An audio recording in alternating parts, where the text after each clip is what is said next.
Today's class is it's it's kind of comical because what good is a CMA anymore, right? I know.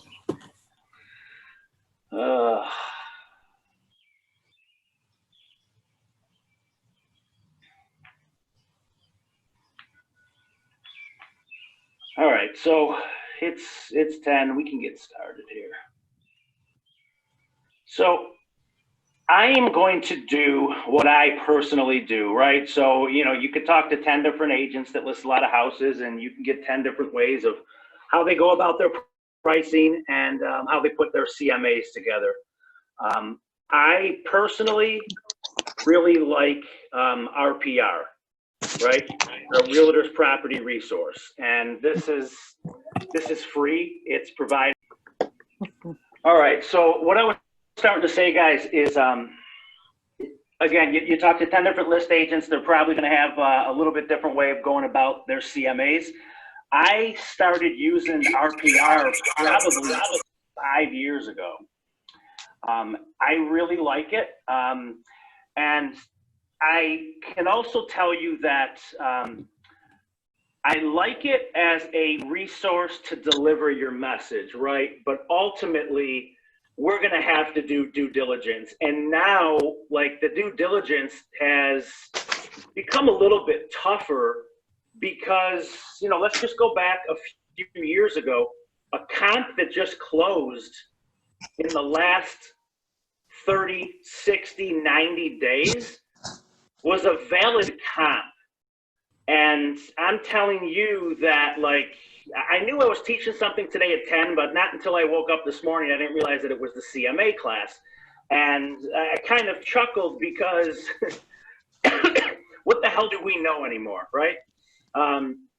So what I'm telling you is that I'm using the data that we have, which it's not the best data because this market has become absolutely ridiculous.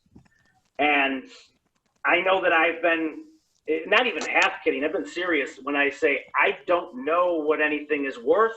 And I genuinely say that. If we're going to go off of what the consumers are willing to pay right now, I have no clue what anything is worth. I'm shell-shocked every day. I listed a home over the weekend. And, I'll share as much as I can share without giving the sold amounts. But we listed it on Friday evening. By Saturday afternoon, I must have received 15 offers by the end of the night on Saturday. A ton of them came in last minute because I told everyone to give me their offers by 8 p.m. So all the data that I had was telling me to list this house at 1099. Even in this market, it was on Dewey Avenue in Greece, really close to the road, busy. For those of you that aren't familiar with the West Side, Dewey Avenue in Greece, it's a main road. It's a very, very busy road. And 4 years ago, this house would have been a 79.9 listing, okay? Just 4 years ago. So I used the data that I had to establish the list price, and I wanted to list it at 1099. And the seller wanted to list it higher because she heard of some sales that were taking place. And I said, you know what, it's fine. I think ultimately we're going to end up at the same number, no matter if we list it for 1099 or 1199. And we're going to get into this a little bit more on like why we can't be so stern with our values like we used to be able to. And when I say used to, I'm talking like 6 months ago. I received offers on this home as high as $157,000. Wow. We didn't accept that offer. We accepted an offer. You guys, we're talking about a 1,350 square foot house on Dewey Avenue. Again, 4 years ago, $79.9 would have been my list price. And it would have sold in 30 days or less, which was really good at that time. And my CMA, you know, I put it together, and I think that there was a value in putting it together because it showed my seller that, you know, I was doing my due diligence, and I spent some time coming up with my number, which ultimately meant jack shit, right? And that's why I'm saying don't be so stern with your numbers, because if you are, it's, you know, we have enough egg on our face already in this market with the values and what stuff is selling for. And the safest bet is to relay your lack of knowledge on the current values, because there's no logic around it, right? CMAs, we're going to go through the motions today, but I'm also telling you that it's important to, here's what's happening right now. These sales are starting to hit the public record. The neighbors are starting to see what stuff sold for on their street. And it's really dangerous if we start caving into listing the home for close to what it sold for. And I say that because if I get a call in 2 months from a neighbor of this house that says, I want to list my house, it's just like that one, I want to list it for $150,000. That's the danger zone. Will it sell? Yeah, it will sell. Somebody will buy it. But right now in this market, guys, list it based on the historical data. And when I say historical, like, you know, last 30, 60, 90 days of closing, because what I'm finding is with 15 offers, 2 or 3 or 4 of those buyers can't live without the house. But if we try to list it for $150,000, we may get 1 offer, or we may get 2. And both of those buyers could potentially live with or without the house. They could be indifferent to it. So I would much rather, and this is the script for your sellers, we're going to sell it for more and be better off and get the best terms by getting the most offers, because those offers are going to be made aware of the other offers.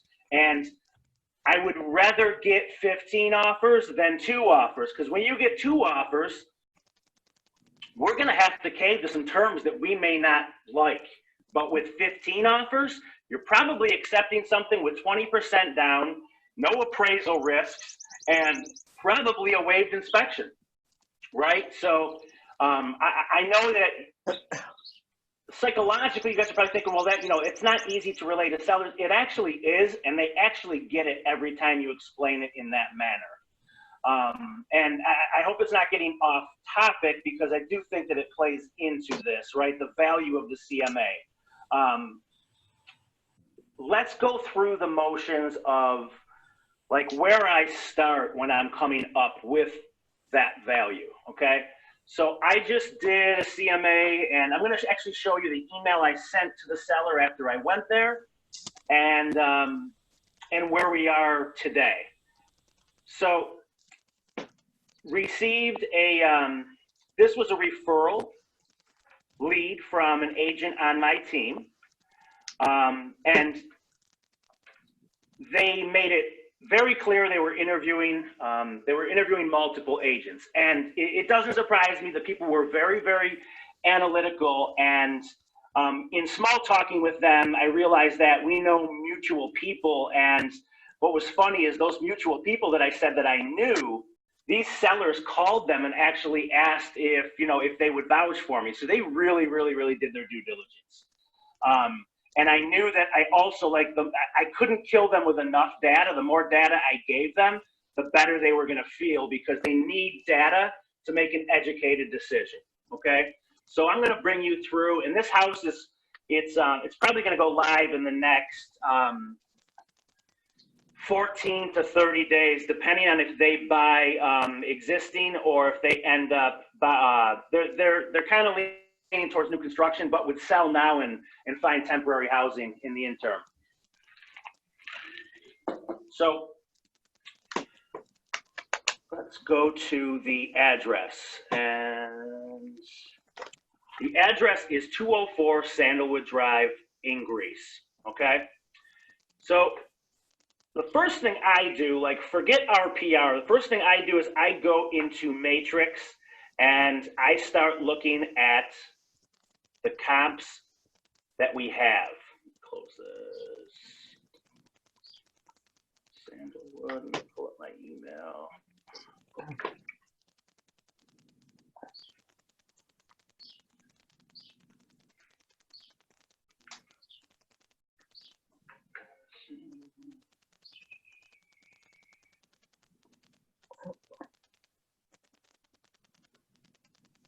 I hope nobody on this call interviewed for that listing. I've done more awkward things. Let's see here. Thanks, Jen. Let me see. Anytime.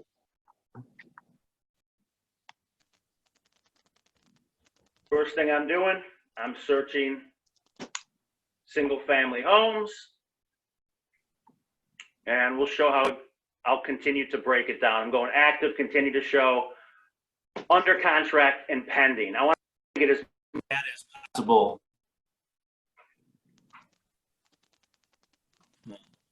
Sorry if my audio cut out every time I get a phone call. You don't do sold? You don't? What's you that? don't- You don't check sold for the last? If I have to, I will. Okay. Right? I'd rather not.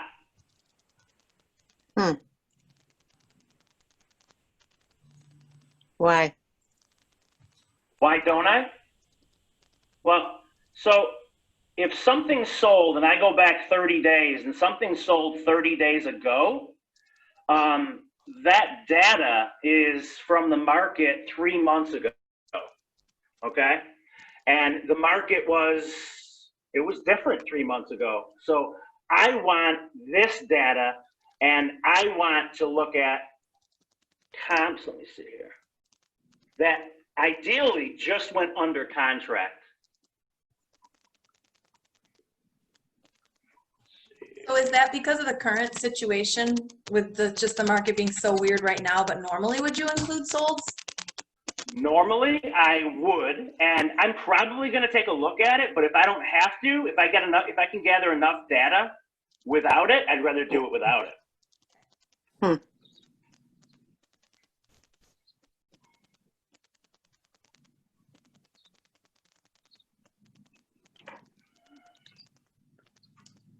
But the appraiser is not going to look at those.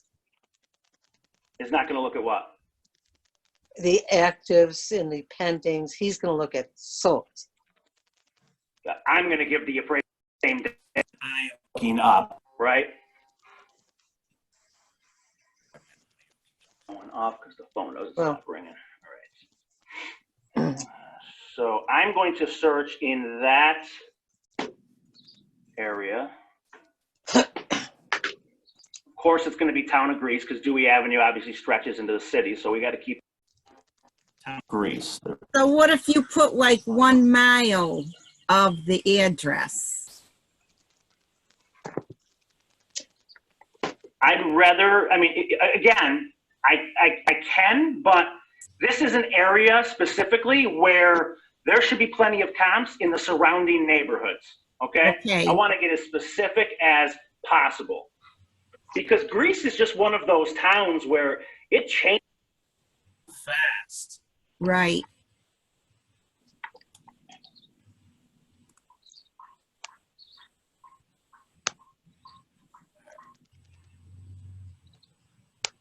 Right now, it's not going to be on your guys' screen probably, but I'm looking at the surrounding streets.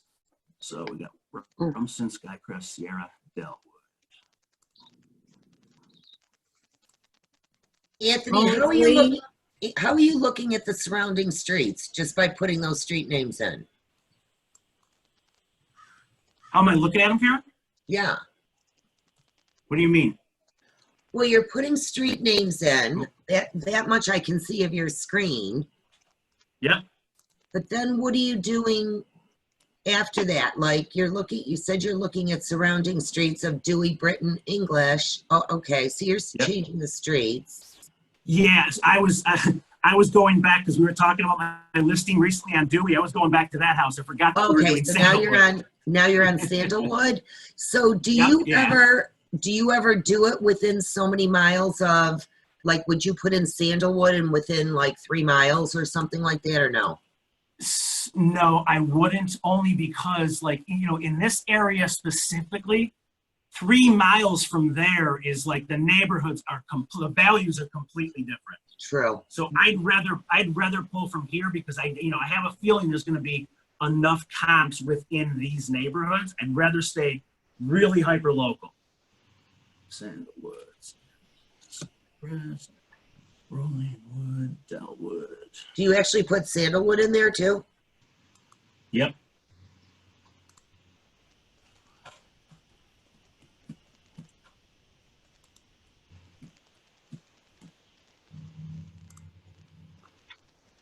All right, so let's see what kind of matches we have so far. Could always add more streets.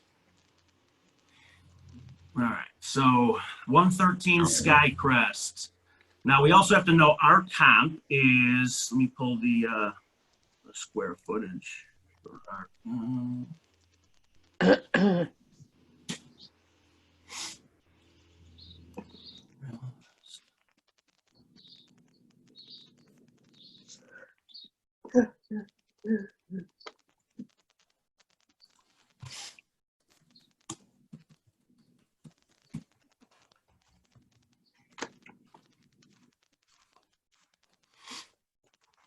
and this one here, there's a discrepancy on the square footage. Public records show 1432. An appraisal they had in 1999 that they gave me showed 1625.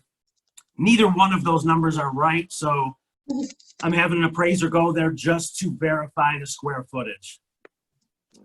Something's off with that square footage. It's definitely not over 1,600, but it's definitely not only 14. I have a suspicion it's probably about 1,500 square feet. How much does the appraiser charge to do that?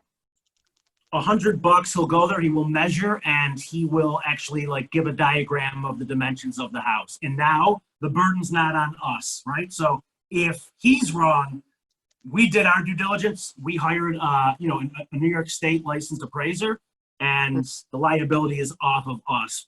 But we used to be able to get away with shooting from the hip and putting in that buyer's agent's responsible to verify square footage. We can't get away with that anymore. It's our responsibility. Okay. So we can't be negligent in that. We have to question it. All right. So Skycrest, we had 2 on Skycrest that just sold right around the corner. Here's a pretty good comp.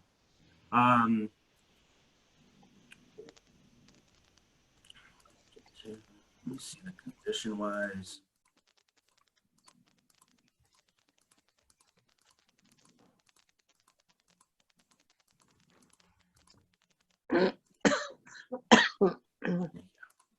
Enough toys or what? So I can tell you guys, I've been into Sandalwood, and it's like this house. I'd give it an 8 out of 10. It's good condition, mechanically sound. It's vinyl sided, roof's updated. You can tell that these people took good care of this house. I'm telling you right now that this is the most valid data. Although this is 1,695 square feet, they listed it for 152 days on the market. So this one, this is 424.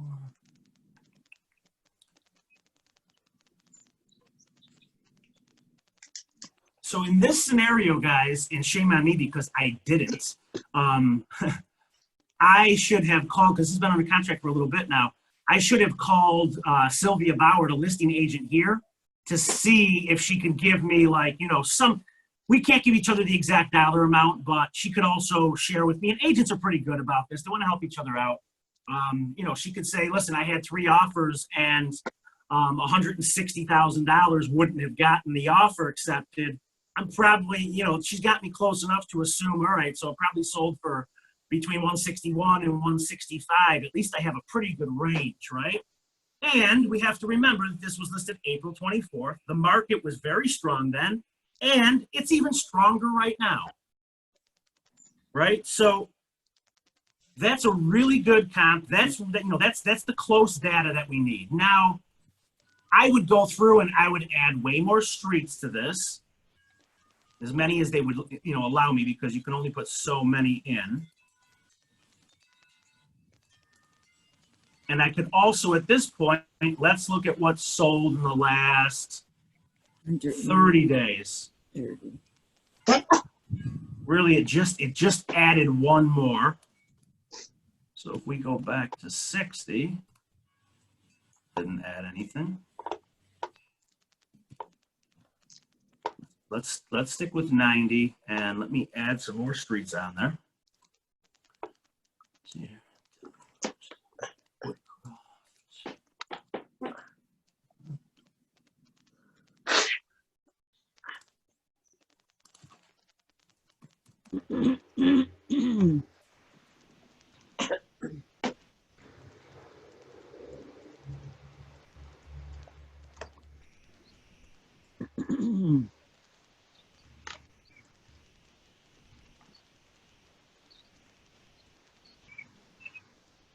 And some of these streets that I'm looking at, like, so for instance, like Adeline is right there. But Adeline's, it's a busier cut through street, and I don't need to add that data. Let me see here. Lawson.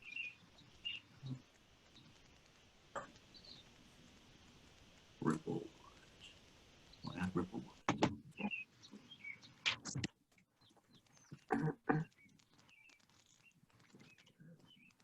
We got two more comps.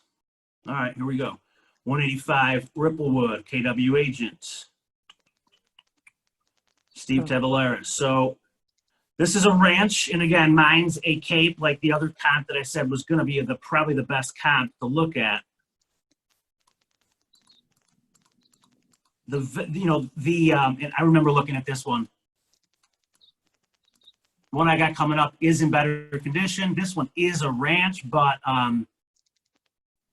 It's 151. yeah, they listed this for 151. So Steve listed this, I think he listed this towards the higher end. And regardless, it's under contract. It was effective. Me personally, I probably, like, looking at this, I probably would have leaned more towards 139.9 and gathered more buyers to see what happened. I don't know what they sold it for, but again, this would be a phone call that I would make to Steve and ask him what that activity was like, even though it's a ranch compared to 8 days. Okay. Don't you think it should be sold by now, because that was almost 4 months ago? Yeah, listed March. I don't know what the circumstances were. So, and who knows? Maybe the status hasn't been changed and it has sold, right? But I can't check the public record because there's a delay in that data as well. So based on the comp that I saw, and again, I would make more phone calls for other sales in that area, because we want the real live, like whatever went under contract, the most recent, we want that real live data, because that's speaking to today's market. So I can show you the report, and we can go through it. I'll go through it from scratch again, 204, just to show you guys how I came up with the number. Because I really, after seeing what I saw, I really felt like 149.9 should be the list price for mine. Even though the condition was much better than that house that went up at 151, I want to gather as many buyers as humanly possible.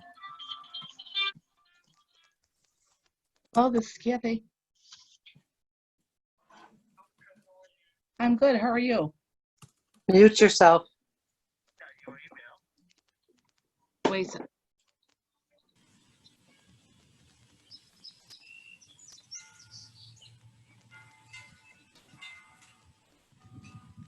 All right, so here's, when I open this up in RPR, let me see do we know whose phone that is? No.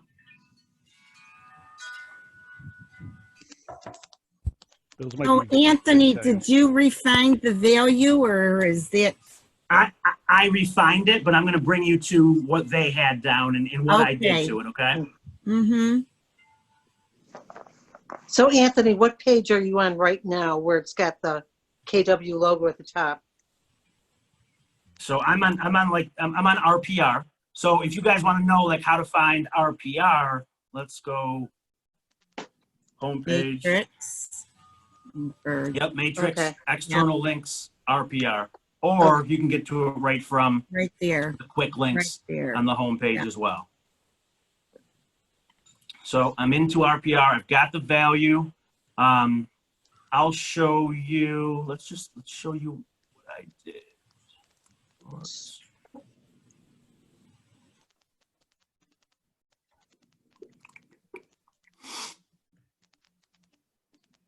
I gotta close the screen because I can't see what I did.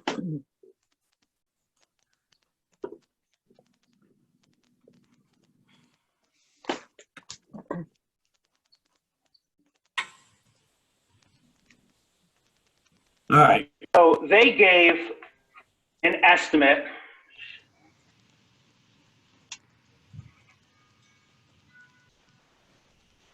Sorry, man.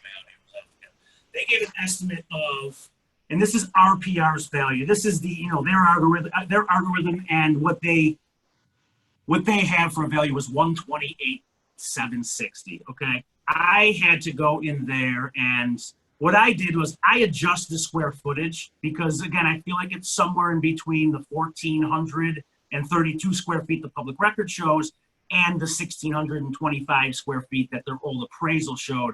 So I changed the square footage, and it did add a $6,600 value, which it's warranted to, right?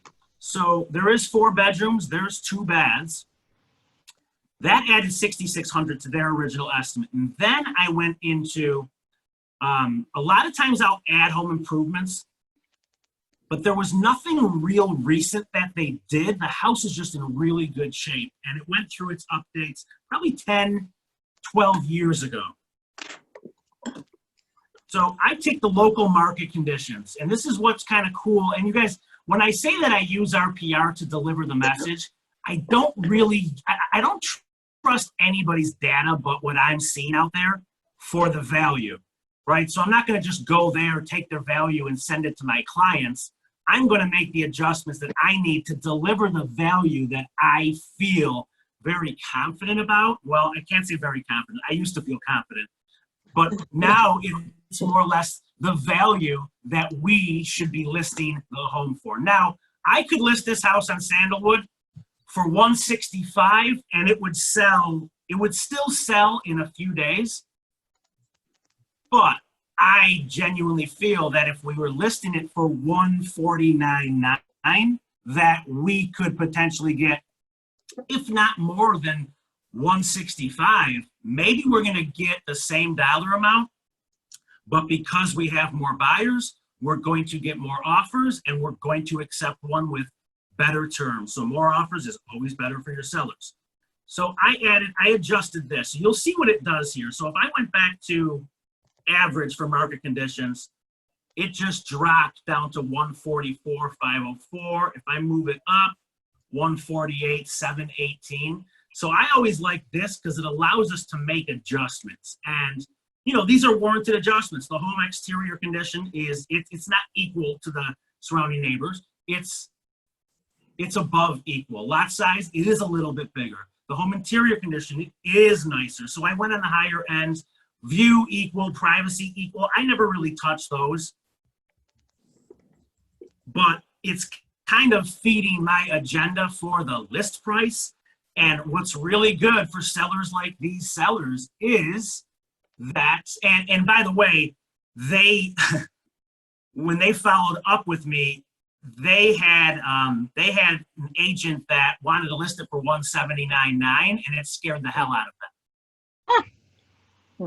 Yeah. It's So real. it's crazy, but I feel like when the agent doesn't have confidence and their only value is to say that it's worth more, what's going to happen? Even if you end up selling it, which yeah, you probably still will sell it in this market, you're going to have egg on your face and you're never going to get another referral. I would rather price it appropriately, get substantially over asking, because they're going to remember that story better than they are the other one when you're overpriced. And guys, like, I'm still getting questions from agents, you know, within our office. And, you know, the questions sound a lot like, Anthony, will you take a look at this house? I can't sell it. Can you tell me, what else can we do? Listen, guys, if your home is still available after 48 hours and it's not a really unique property, or if it's not over $500,000 or $400,000, it's the price, and you better make adjustments fast. Don't wait more than 7 days to make an adjustment, because the consumers are savvy and they don't want it if nobody else does, even if it works for them. It sounds more like fickle than savvy. Yes, exactly. Okay, so So I'll pull up the report that this put together now, okay? And again, this report is done. Reports, hold on, let's see.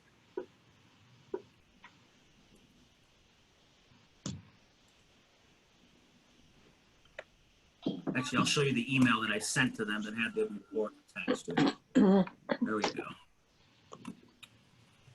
Well, Anthony, I love that this particular property had a competing agent that gave them a huge price, because I actually wrote down a question for you that was, you know, how do you overcome when you have a seller that says, well, you know, they're interviewing multiple agents, and, you know, I actually have a prospect that's going through this right now. The wife said to me, she's like, I'm just letting you know that husband is going to want whoever tells them that they'll sell the highest. So I mean, I love your strategy, but when you have somebody who's saying, I'll sell it for 20,000 more, how do you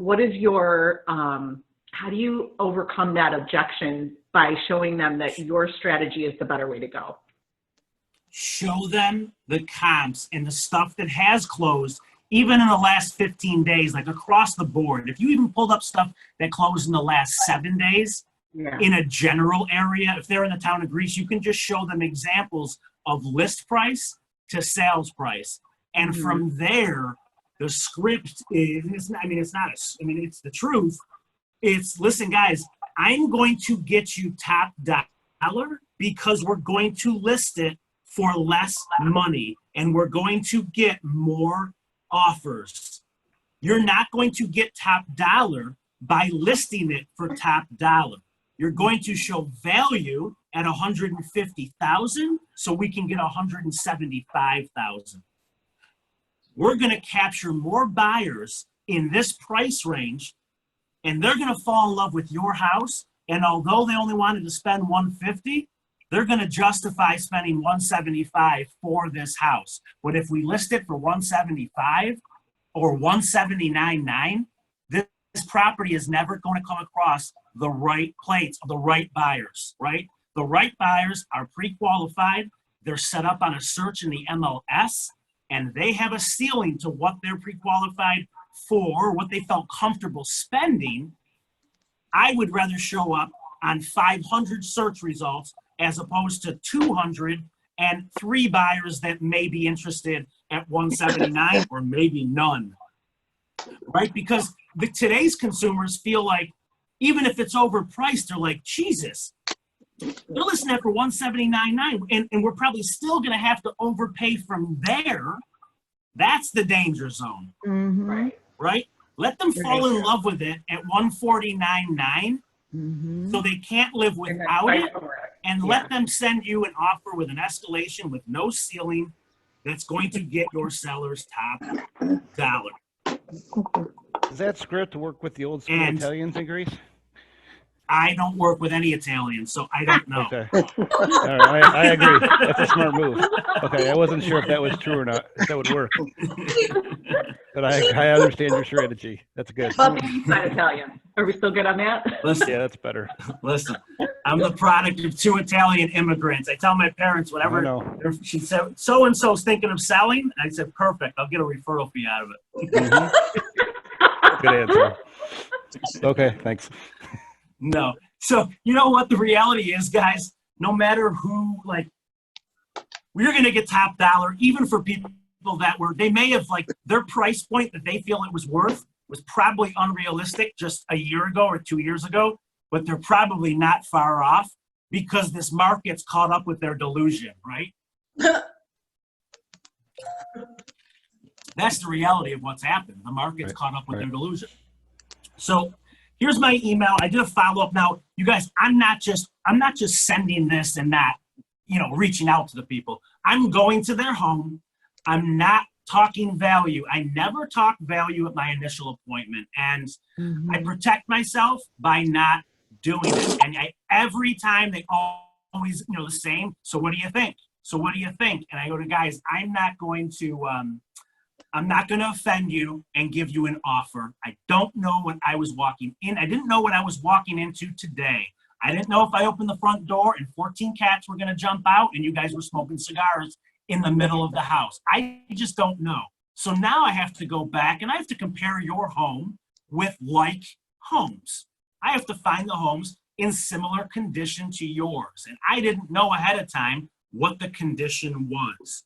And think about what that does to the agents that went there and already had a value in mind, right?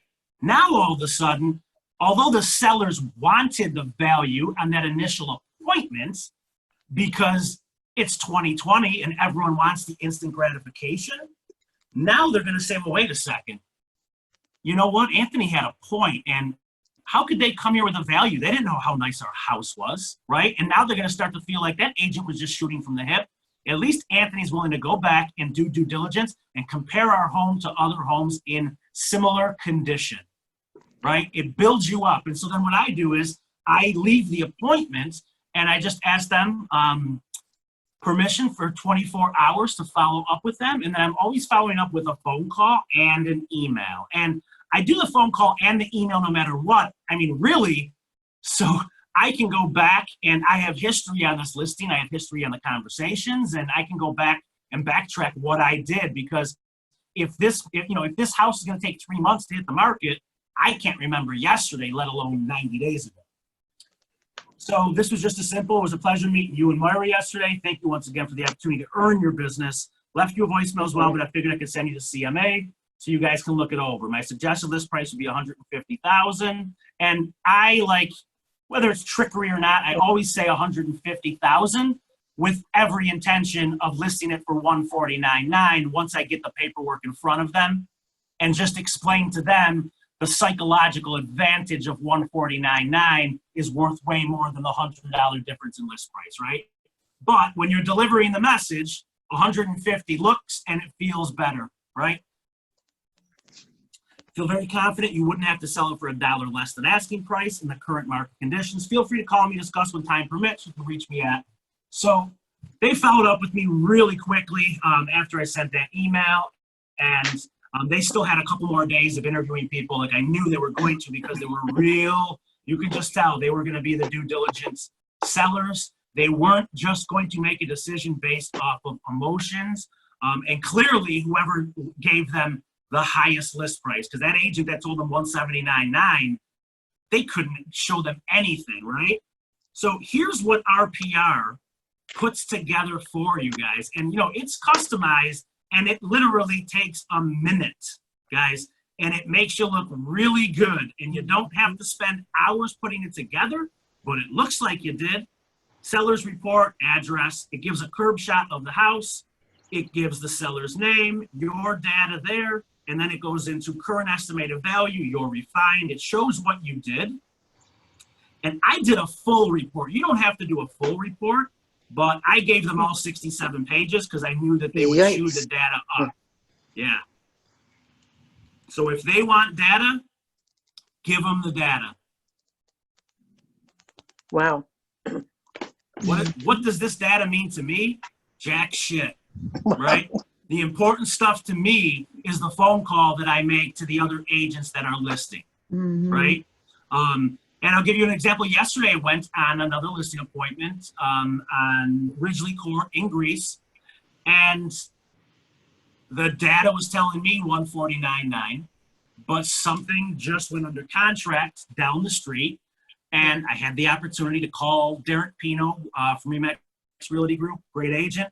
Called him up. I got a good relationship with him, and That's my sale. That's my sale. That's my buyer. oh, On Ridgely. okay, so perfect. Yeah, perfect example. They killed an offer for 175 to accept one for less. Yep, we went in asking with 5 offers on the table. He said no. 2 days later, he called me back, asked me if my clients wanted it. And you got it. So what happened? And I told him, I said, if you pick this up and put it in a different town, my buyers would pay 170 all day long. But it was taxes and they couldn't do it. That was their max. And they said, let's just do it and see what happens. Yeah. And I sold my comp to these buyers. It was my second year in the business. It was 2013. I sold them the house, and I think I sold them for 115. So, I mean, that one there, Jen, it's probably going to, and the ranch that your buyers bought, the place looked adorable and it was really well taken care of. Immaculate, yeah. Yeah, and this house is very similar. Like they've done everything to it, and although if I list it for 165 or 169.9, it'll sell. We're still going to be listing it for 159.9. Yeah. Right. Yeah. We're gonna let it stretch from there. You can't list it for the top number, and that's again we talk about the danger zone, guys. We can't fall for what stuff sold for. We can only look at what it was listed for, because that's the real story. What it was sold for is not the real story, because if you didn't list it for $20,000 less, you would have never gotten 12 or 15 or 25 buyers interested in the property, right? If you can go fishing, you'd rather have 20 hooks with bait on it as opposed to one. Right. Good analogy. I agree. Right, I like then you Derek get to- Pino. He needs to come to KW. Yeah, no, he's a great agent. He really is. I love him. Does either one of you want to say what happened, why they backed out of a higher offer to accept yours? I didn't know that because I'm on the buying side. I didn't know what the deal was. He had just said that he had a bad feeling, or the buyer was getting squirrely, or some sort of description why they were backing out. I didn't know he didn't give me the details. Yeah. Sorry, I was I just think curious. it was no, you're good. It was, all he said to me was he was feeling uneasy about the terms. So I think he was probably, I don't know, maybe afraid of an appraisal issue. Jen, who was the lender that you used? Sherry Forbes From Homestead, right? She's at Homestead. Homestead Funding? Yeah. Yep. Mm-hmm. Yep. And honestly, I wrote on the same buyers. This is off topic, but I wrote on another house for them, and we didn't get the house because of the lender. Mm-hmm. So, which was, what's that? can I ask who that lender was? Same lender. It's the same buyers. It was a Howard Hanna listing though. And they didn't like Homestead. They chose a different offer based Wow. on my lender.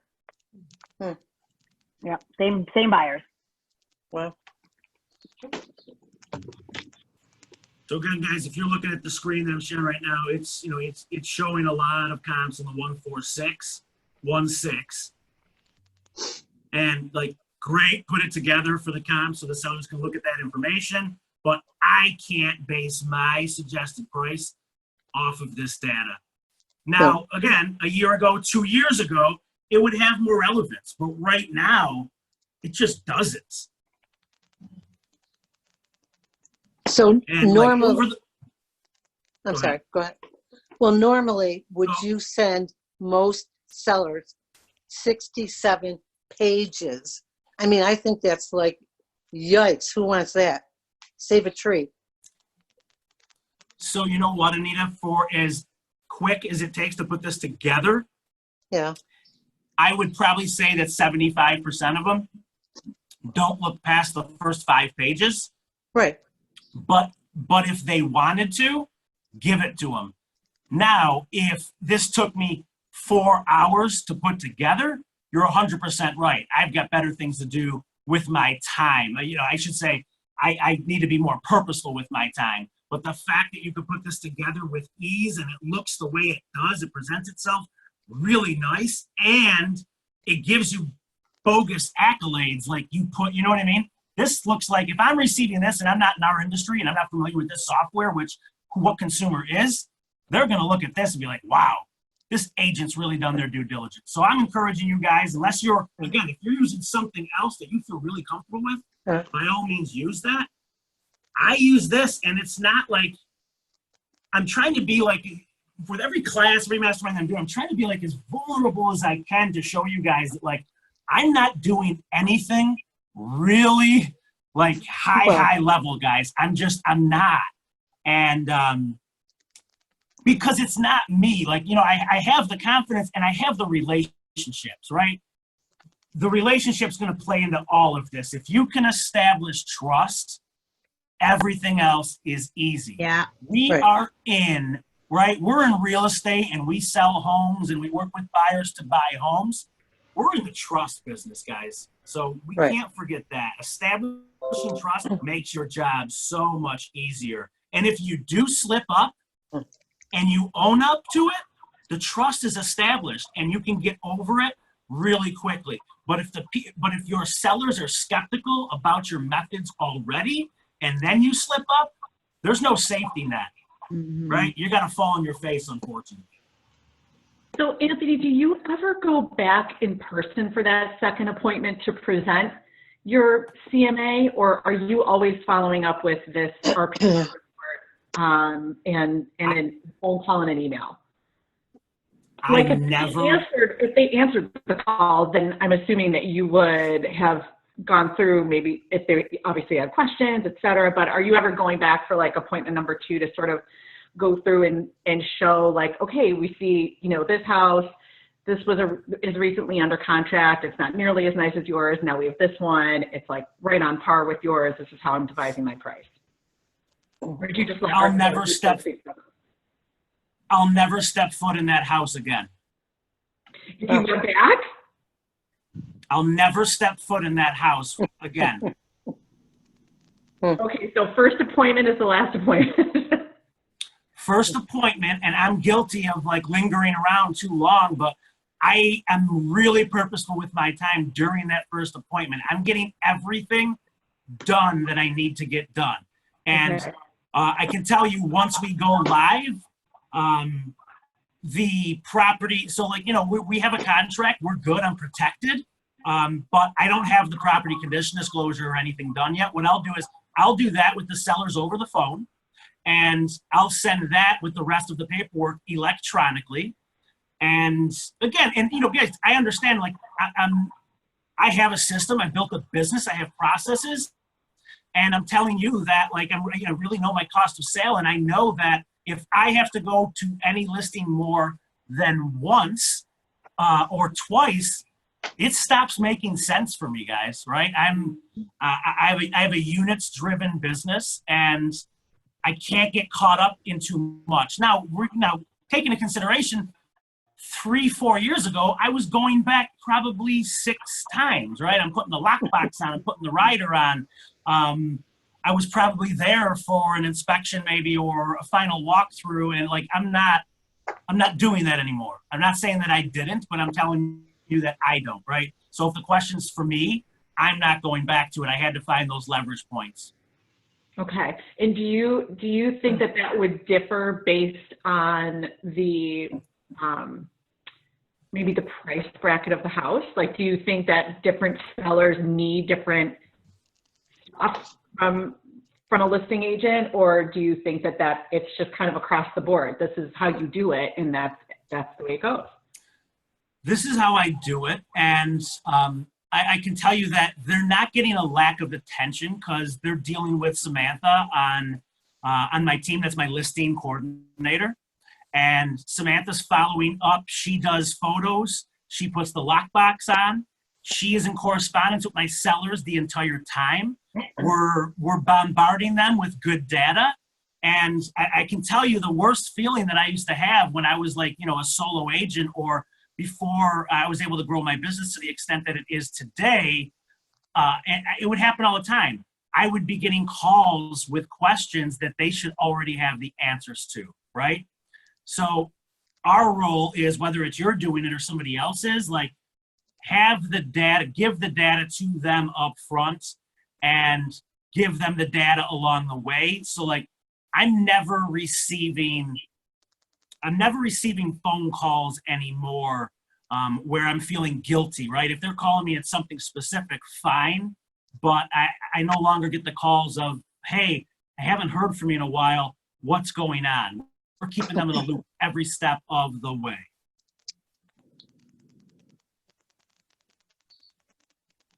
Thank you. Yep. But, you know, I get asked, especially when I'm listing something higher priced, I get asked all the time, you know, or told, listen, we need you here for all the showings. And I say, I can appreciate you guys needing me here for all the showings, and I'm not going to do it. It's going to be counterproductive, and I'm not going to get real feedback, just like you wouldn't if you had an open house and you hung around the home, right? No one wants to offend you.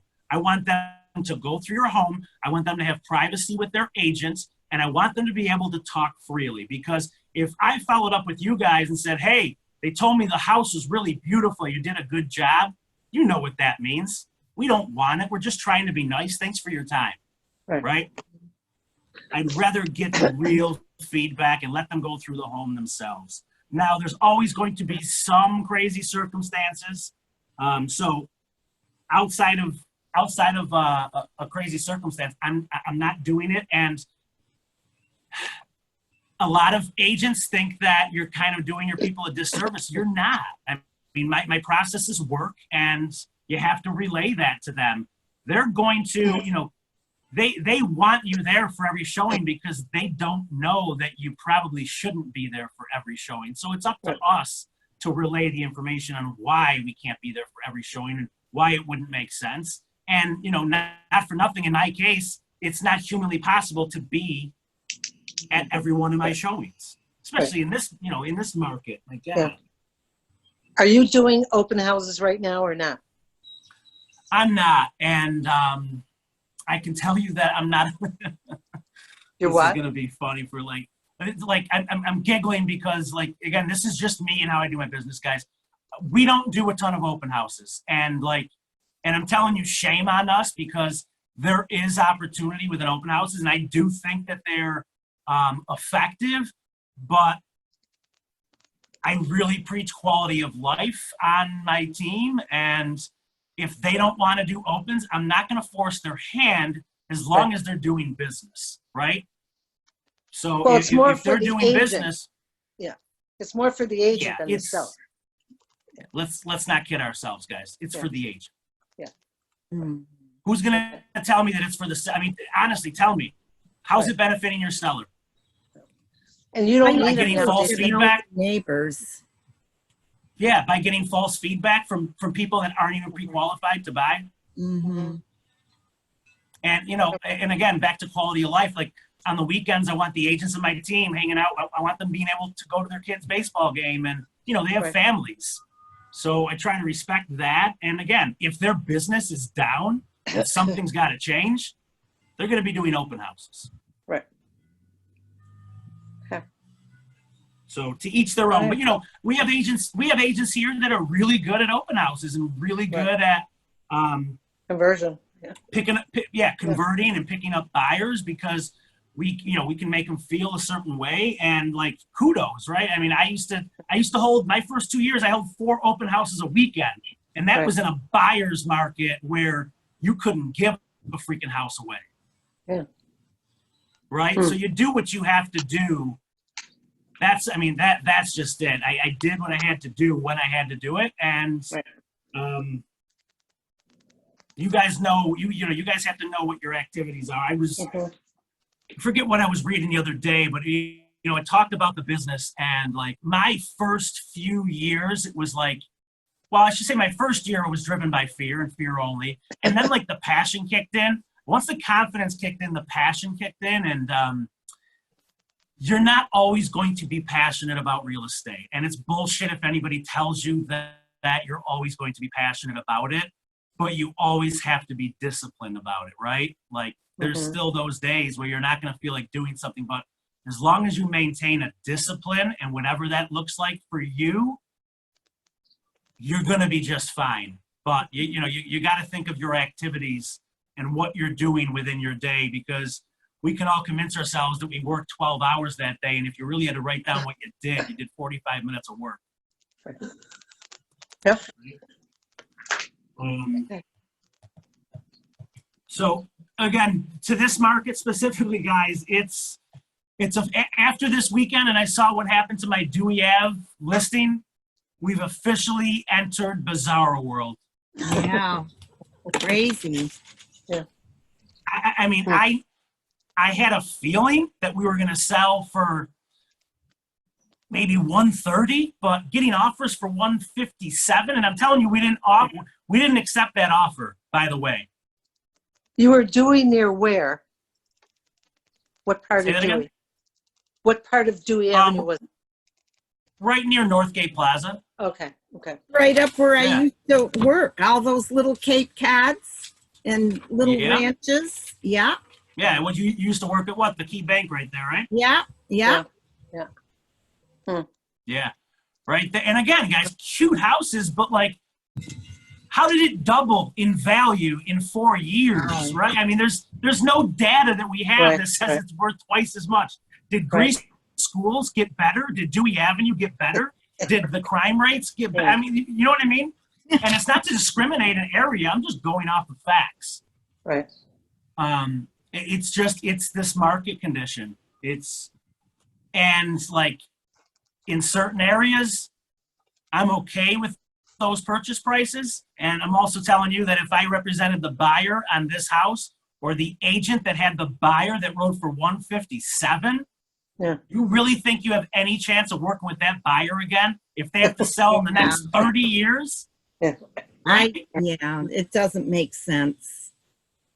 No, it doesn't make sense because it doesn't make sense. No. And certain areas, the values have gone up and they're going to continue to go up. But you can't tell me that the fair market value for that house is $157,000. It's not. We're just in an unfair market. How many square feet was that? 1350, I believe. Well, Again, cute house. We had the hardwoods refinished because they were all hammered on, and they did everything on the punch list that I gave them because I went there initially probably 3 weeks ago. And they staged the house right, but like it was still on a main road and not on a desirable main road. Like, I'm sorry for whoever lives on Dewey Avenue, but it's not. Again, 4 years ago, $79,900 list price. well, So it literally, if we would have accepted that highest offer, it would have doubled in value.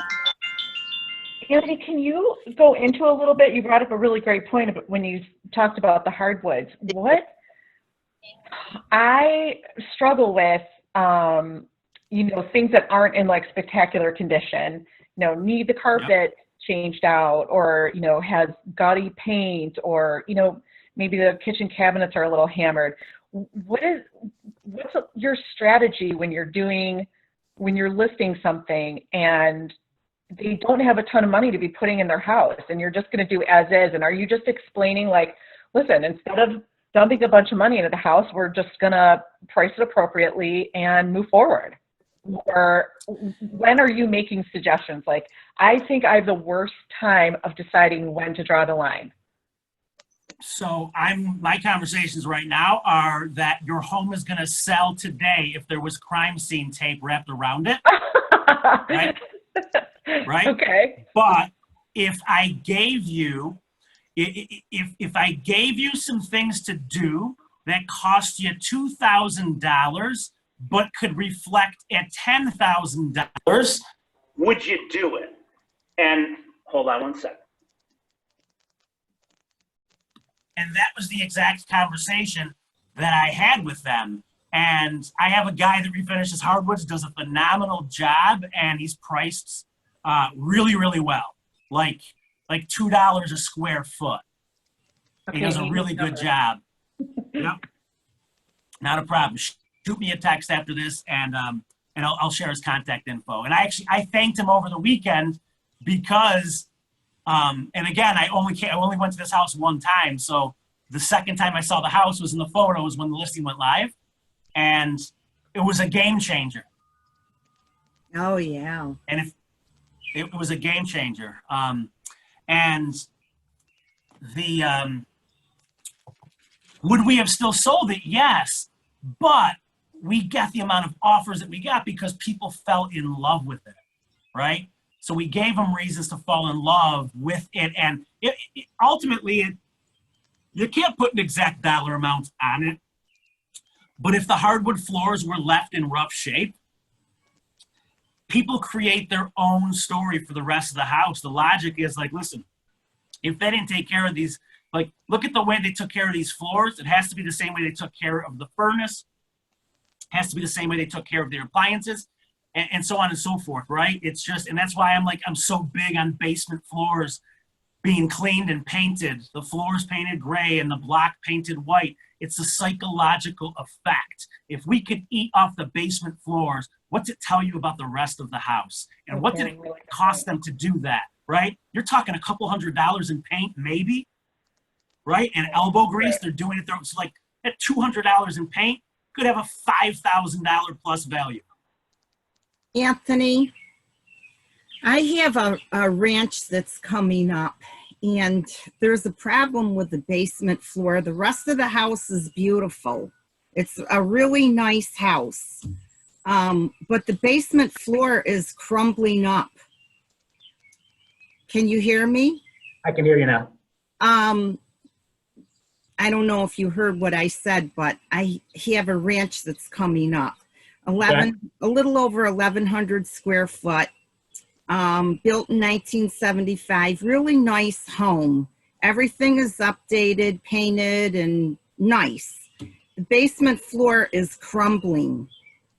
And I had Steve Lefroy come and look at it, and he said it's really not a big deal. But I know people are going to look at that. Now, is it crumbling to the extent that if you threw down like carpet tile? They had carpet tile on there, and it's coming up under the carpet tile. And then a lot of the basement is wall-to-wall carpeting.